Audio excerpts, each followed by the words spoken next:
SK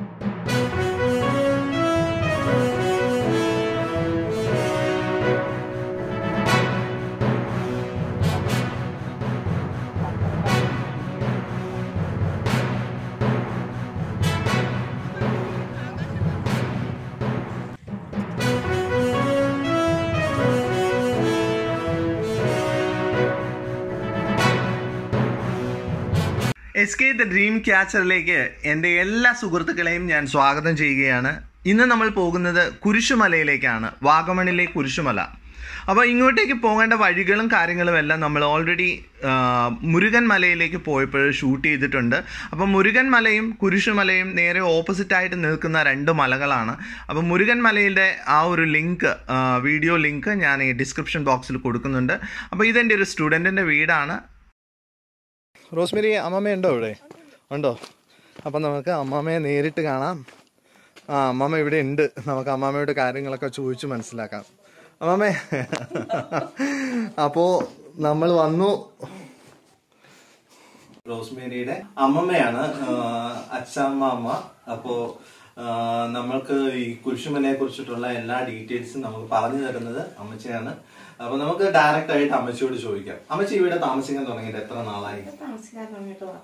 40 വർഷം. അപ്പൊ ഈ കുരിശുമല ഇങ്ങനെ ഒരു തീർത്ഥാടന കേന്ദ്രമായിട്ട് മാറിയിട്ട് ഇത്രയും വർഷം തന്നെ ആയോ? 40? അതിൽ കൂടുതൽ. ഏകദേശം എത്ര വർഷമായി കാണുന്നു പറയാം? എന്റെ കുഞ്ഞിലെ തൊട്ടുണ്ട്. അപ്പൊ ആദ്യമേ എങ്ങനെയായിരുന്നു ഇവിടുത്തെ ഈ ആരാധനാലയത്തിന്റെ കാര്യങ്ങളൊക്കെ? അവിടെ വെറുതെ കിടന്ന ഒരു മലയാ, ഒന്നുമില്ലായിരുന്നു.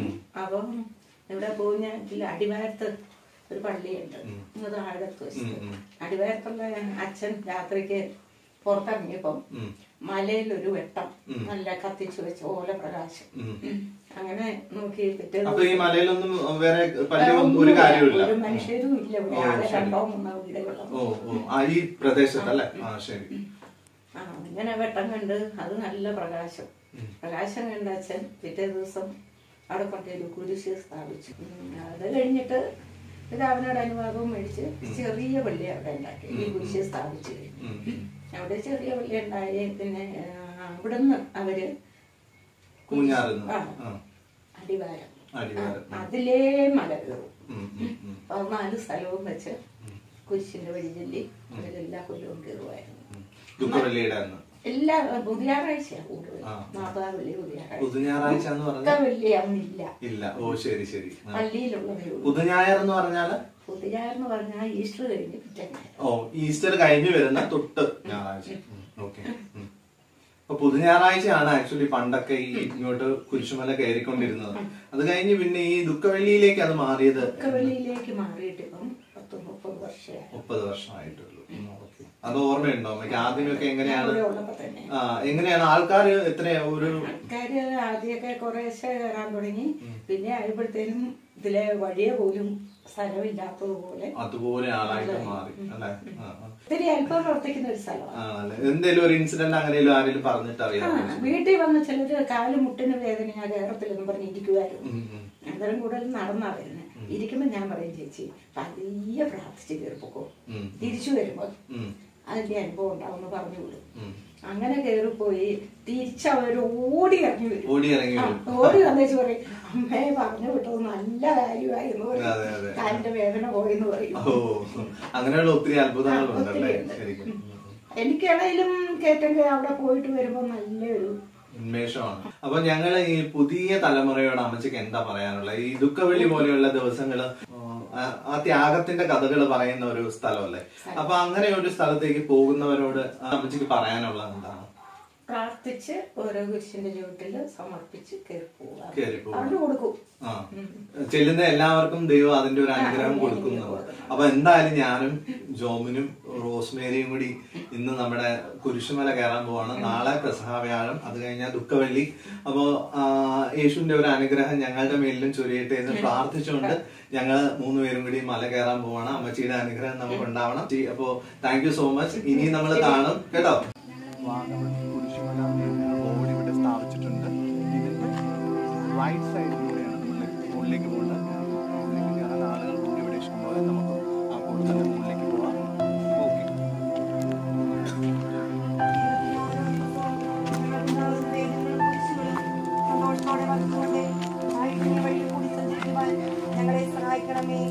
മാതാവേ അനുഗ്രഹിക്കണമേ. പരിശുദ്ധ ദൈവമാതാവേ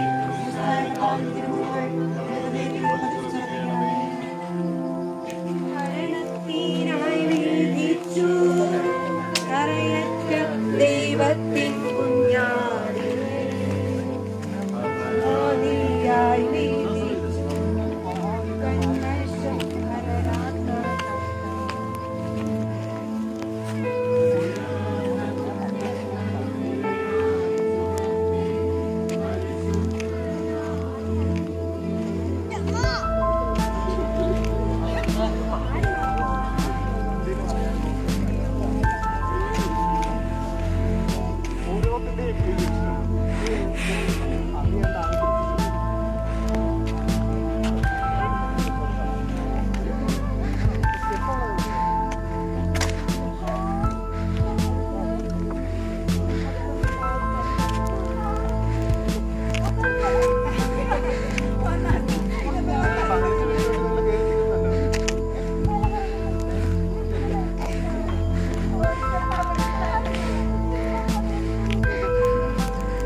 കുരിശടിയാണ്. ഇത് രണ്ടാമത്തെ കുരിശടിയാണ്.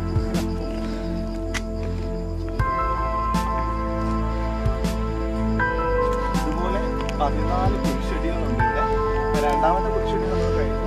ഇതുപോലെ 12 കുരിശടികൾ.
ഇപ്പോൾ എൻ്റെ മുരുകൻ മലയിലേക്ക് മഞ്ഞ് കയറുന്ന ആ ഒരു ദൃശ്യം നിങ്ങൾ കണ്ടു. നമ്മളിപ്പോൾ കുരിശുമലയുടെ രണ്ടാമത്തെ കുരിശടി കഴിഞ്ഞിട്ടുള്ള യാത്രയിലാണ്. പക്ഷേ നേരെ ഓപ്പോസിറ്റുള്ള മുരുകൻ മലയിലേക്ക് മഞ്ഞിങ്ങനെ ഒഴുകി കയറുന്നത് ഇവിടെ നിന്നാൽ കാണാൻ പറ്റും. ഒന്ന് നോക്കൂ. ആ മുരുകൻ മലയുടെ ടോപ്പിൽ ഇപ്പോൾ ഫുള്ളായിട്ട് മഞ്ഞ് നിറഞ്ഞ് നിൽക്കുകയാണ്. ശരിക്കും ഒരു പുഴ ഒഴുകി ഇങ്ങനെ പോകുന്ന പോലെ ഉണ്ടത്.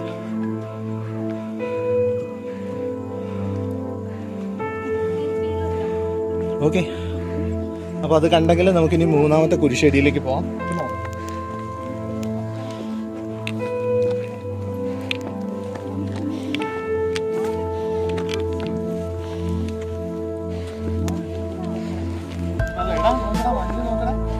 ഒന്നുകൂടി കാണിച്ചാൽ ഇപ്പൊ നമുക്ക് മഞ്ഞ് ഫുള്ള് പറക്കാൻ തുടങ്ങി.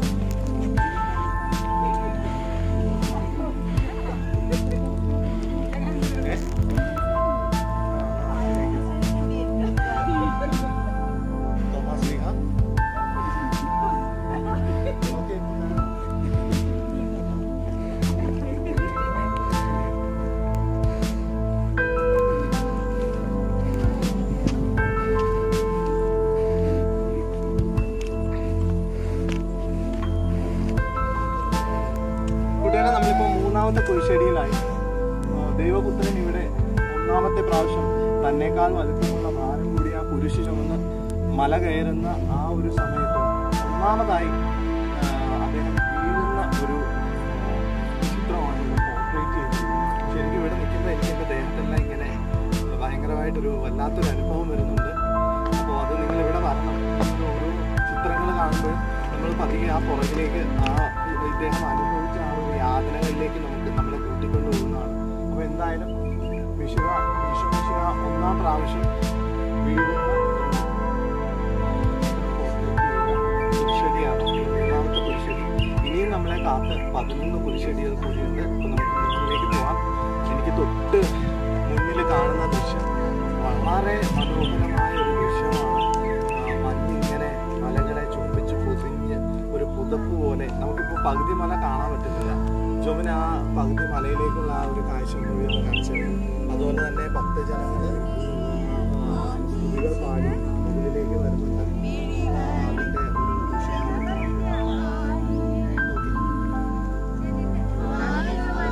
ശരിയിലേക്കുള്ള യാത്ര സുലഭമാണ്.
നാലാമത്തെ കുരിശടിയിൽ നമ്മൾ എത്തിയിട്ടുണ്ട്. ഈശോ വഴിയിൽ വെച്ച് തന്റെ മാതാവിനെ കാണുന്ന ചിത്രമാണ് ഇവിടെ പോർട്രേറ്റ് ചെയ്ത് വെച്ചിരിക്കുന്നത്. സ്വന്തം പുത്രൻ യാതന അനുഭവിച്ച് നിലത്ത് വീണ് എഴുന്ന് വീണ്ടും തന്നേക്കാൾ ഭാരമുള്ള ആ ഒരു കുരിശും ചുവന്നുള്ള ആ യാത്രയിൽ ഒരു മാതാവിന് തന്റെ പുത്രനെ ഇങ്ങനെ കാണേണ്ടി വരുമ്പോൾ അവരുടെ മനസ്സിലുണ്ടാകുന്ന വേദന എത്രമാത്രമാണെന്ന് നമുക്ക് ഊഹിക്കാൻ പറ്റും. സോ ഇതൊക്കെ കാണുമ്പോൾ ആത്മാവിൽ ഒരു ചെറിയ ഒരു പൊടി വേദന നമ്മളിലേക്ക് വന്ന് നിറയും. അപ്പോൾ ഇത് 4ാമത്തെ കുരിശടിയാണ്. ഇനി 10 കുരിശടികൾ കൂടിയുണ്ട്. നമുക്ക് കുരിശിൻ്റെ വഴിയെ വീണ്ടും പോകാം. അതോടൊപ്പം തന്നെ ഈ താഴെയുള്ള ഒരു ഏരിയയിൽ കാണുന്ന ഒരു ചെറിയ കാഴ്ച ഇവിടുത്തെ മരങ്ങളെ ചുംബിച്ച് ഇങ്ങനെ പറന്നു നീങ്ങുന്ന ഒരു സ്ഥലമാണ്. ഇതൊരു ശരിക്കും ആരാധനാലയം മാത്രമല്ല, ശരിക്കും ഒരു എന്താ പറയുക, കാഴ്ചകളുടെ ഒരു വിസ്മയം തുറക്കുന്ന ഒരു സ്ഥലമാണ്. ദൈവത്തിൻ്റെ സാന്നിധ്യം ഈ പ്രകൃതിയുടെ രൂപത്തിൽ കൂടി ഇവിടെ അലിഞ്ഞു ചേർന്നിട്ടുണ്ട്. അപ്പോൾ നമുക്ക് വീണ്ടും മുകളിലേക്ക് വന്ന യാത്ര ചെയ്യാം. 5ാമത്തെ കുരിശടിയിലേക്ക്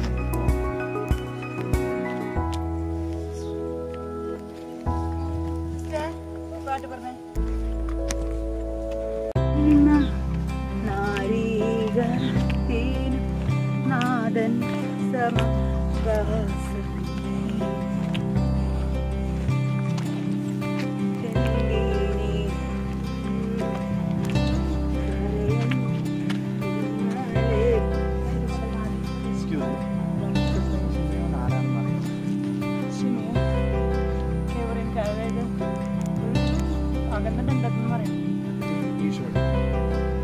പക്ഷെ അറിയില്ലായിരുന്നു, ക്ഷമയൊന്നും അറിയില്ല.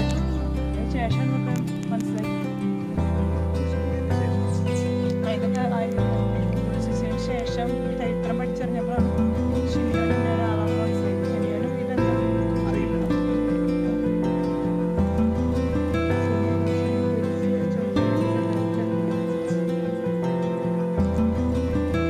ഇത് 5ാമത്തെ കുരിശടിയാണ്. ഷിമിയോൻ ഈശോയെ സഹായിക്കുന്നു എന്നാണ് ഇവിടെ പറഞ്ഞിട്ടുള്ളത്.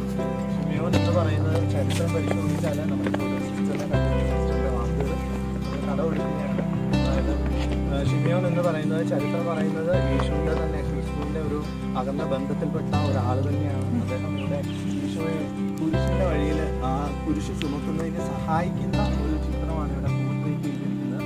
അപ്പോൾ നമുക്കറിയാം, നമ്മൾ എത്ര ബന്ധുവാകണമെന്നില്ല, നമ്മളുടെ സുഹൃത്തുക്കളായാലും കഷ്ടതയിൽ അവരെ സഹായിക്കുക എന്നുള്ള ഒരു വലിയ സത്യവും പാഠവും യേശു നമ്മളെ ഇവിടെ പഠിപ്പിക്കുന്നുണ്ട്. അപ്പോൾ യേശുദേവനായ അറിയാമല്ലോ, സകലത്തിൻ്റെ നാഥനായ ഈശോയെ പോലും സഹായിക്കാൻ ഒരാൾ ശരിയിൽ അദ്ദേഹത്തിൻ്റെ ആ യാത്രയിൽ യാത്ര അനുഭവിക്കുന്ന സമയത്ത് അദ്ദേഹത്തിന് ഒരു താങ്ങായി ആ ഒരു സഹായം ചെയ്തു കൊടുക്കുന്ന ഷിമിയോൻ. നമുക്ക് ചുറ്റും ഇതുപോലെയുള്ള ഷിമിയോന്മാർ ഇഷ്ടംപോലെ ഉണ്ട്. അവരെ തിരിച്ചറിയാൻ, അവർക്ക് വേണ്ടി സഹായം നമ്മൾ ചെയ്യാം. അപ്പോൾ ഈ ഒരു സഹായത്തിൻ്റെ വഴിയെ നമ്മൾ മുന്നോട്ട് പോകുകയാണ്. ഇനി 6ാമത്തെ കുരിശടിയിൽ നോക്കാം.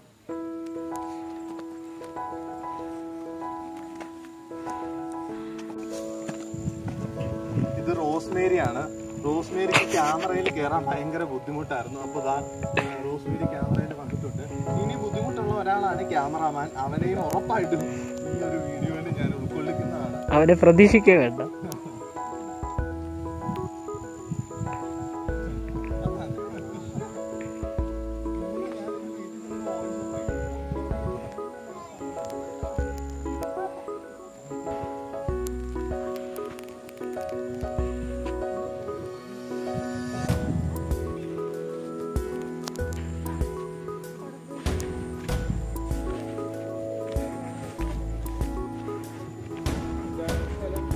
മിശിഹായുടെ തിരുമുഖം തുടച്ചു മാറ്റുന്ന ഒരു ചിത്രം പോർട്രേറ്റ് ചെയ്തിരിക്കുന്നതാണ് ഇവിടെ. അപ്പോൾ ഇവിടെ ചെയ്യുന്നത് മിശിഹയെ കുറിച്ചിട്ട് നമ്മൾ ബൈബിളിൽ പറയുന്ന സമയത്ത് വെറോണിക്ക എന്ന് പറയുന്ന ആ വ്യക്തിയുടെ ചരിത്രം മറ്റൊന്നും ബൈബിളിൽ പറയുന്നില്ല. ഈ ഒരൊറ്റ ഒരു സിറ്റുവേഷനിൽ മാത്രം കടന്നു പോകുന്ന ഒരു ക്യാരക്ടറാണ് വെറോണിക്ക. അപ്പോൾ ഇവിടെ മിശിഹയുടെ മുഖം ശരിക്കും തൻ്റെ വസ്ത്രത്തിലേക്ക് പതിപ്പിച്ചെടുക്കുന്ന ഒരു ചിത്രമാണ് ഇവിടെ പോർട്രേറ്റ് ചെയ്തിരിക്കുന്നത്. അപ്പോൾ നമുക്ക് 7ാമത്തെ കുരിശടിയിലേക്ക് പോകാം.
കല്ലാലെന്ന് പറഞ്ഞിട്ടുണ്ടോ? അതിന്റെ മണ്ണടത്ത് പോയി തിരിച്ചടിക്കണം.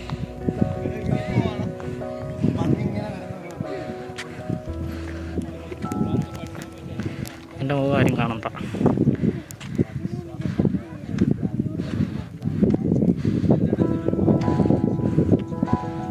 ഹായ് ഫ്രണ്ട്സ്, ഇപ്പോൾ നമ്മൾ 7ാമത്തെ കുരിശടിയിലേക്ക് വന്നു വിട്ടിട്ടുണ്ട്. ഈശോ മിശിഹ 2ാമത്തെ പ്രാവശ്യം വീഴുന്ന ഒരു ചിത്രം പോർട്രേറ്റ് ചെയ്തിരിക്കുന്ന കുരിശടിയാണ്. മലയുടെ മുകളിൽ പരുത്ത പാറകൾക്ക് മുകളിലേക്ക് തന്നെ മുട്ടുപിടിച്ച് ആ വലിയ ആരമേറിയ കുരിശൻ ചുമന്ന് യേശുദേവൻ പോകുന്ന ആ ഒരു ചിത്രമാണ് ഇവിടെ പോർട്രേറ്റ് ചെയ്തിരിക്കുന്നത്. ഇത് 7ാമത്തെ കുരിശടിയാണ്. ഇവിടെ ഇദ്ദേഹത്തെ സഹായിക്കാൻ ആരുമില്ല കൂടെ. നമുക്കറിയാം, നമുക്കെല്ലാം ഇഷ്ടംപോലെ ഫ്രണ്ട്സ് ഉണ്ടാവും ഇങ്ങനെയുള്ള കഷ്ടപ്പാടുകൾ വരുമ്പോൾ നമ്മളെ സഹായിക്കാൻ. അങ്ങനെ ഒരാളുടെ അഭാവം ഈ ചിത്രത്തിൽ നമുക്ക് ഉറപ്പായിട്ട് കാണാൻ പറ്റുന്നുണ്ട്. ചുറ്റിനും ഇപ്പം മഞ്ഞ് വന്ന് ഇങ്ങനെ മൂടി നിറയുന്നുണ്ട്. അപ്പോൾ ആ ചിത്രത്തിലെ അടുത്ത കുരിശടിയിലേക്ക് നമുക്ക് പോകാം.